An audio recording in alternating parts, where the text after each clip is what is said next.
വെഞ്ഞാറമൂട് കോട്ടക്കൊലപാതകത്തിനിടെ ഗുരുതരമായി പരിക്കേറ്റ പ്രതിയുടെ മാതാവ് ഷെമിയുടെ ആരോഗ്യനിലയിൽ പുരോഗതിയുണ്ടെന്ന് ഗോകുലം മെഡിക്കൽ കോളേജിലെ ഡോക്ടേഴ്സ് പറയുന്നു. അന്വേഷണ സംഘം നാളെ വെഞ്ഞാറമൂട് ശ്രീ ഗോകുലം മെഡിക്കൽ കോളേജിലെത്തി ഷെമിയുടെ മൊഴി രേഖപ്പെടുത്തും. പ്രതി അഫാൻ ആശുപത്രിയിൽ തുടരട്ടെ എന്നാണ് മെഡിക്കൽ ബോർഡിന്റെ തീരുമാനം. തിരുവനന്തപുരം മെഡിക്കൽ കോളേജിലാണ് ഇയാളെ പ്രവേശിപ്പിച്ചിരിക്കുന്നത്.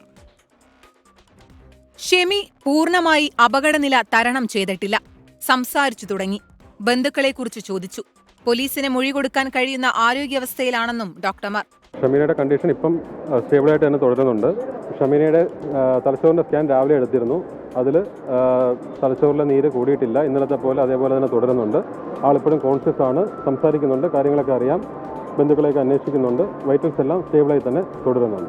വെഞ്ഞാറമൂട് പോലീസ് ആശുപത്രിയിലെത്തി മെഡിക്കൽ രേഖകൾ പരിശോധിച്ചു.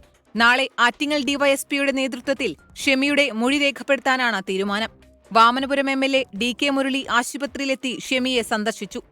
മക്കളെക്കുറിച്ചാണ് തന്നോട് ചോദിച്ചതെന്ന് MLA. ഇതിന്റെ ഒരു ഗ്രാവിറ്റി അവർക്ക് ഇപ്പോഴും അറിയില്ല. മക്കള് ജീവിച്ചിരിക്കുന്നു എന്നുള്ള ധാരണയിലാണ്. അല്ലെങ്കിൽ മക്കളെ കാണണം, മക്കളെ അന്വേഷിക്കുകയാണ് ചെയ്യുന്നത്. അത് മാത്രമാണ് അവരുടെ അന്വേഷണത്തിൽ നിന്ന് വരുന്നത്. ആശുപത്രിയിലെത്തിയ ബന്ധുക്കളോടും കൊല്ലപ്പെട്ട ഇളയമകൻ അഫ്നാനെ കുറിച്ചാണ് പ്രധാനമായി തിരക്കിയത്. കൊലപാതക വിവരങ്ങൾ ഷെമിയെ അറിയിച്ചിട്ടില്ല. ഷെമിയുടെ ചികിത്സയ്ക്കുൾപ്പെടെ സാമ്പത്തിക ബുദ്ധിമുട്ട് നേരിടുന്നുണ്ടെന്ന് ഷെമിയുടെ സഹോദരൻ അറിയിച്ചു.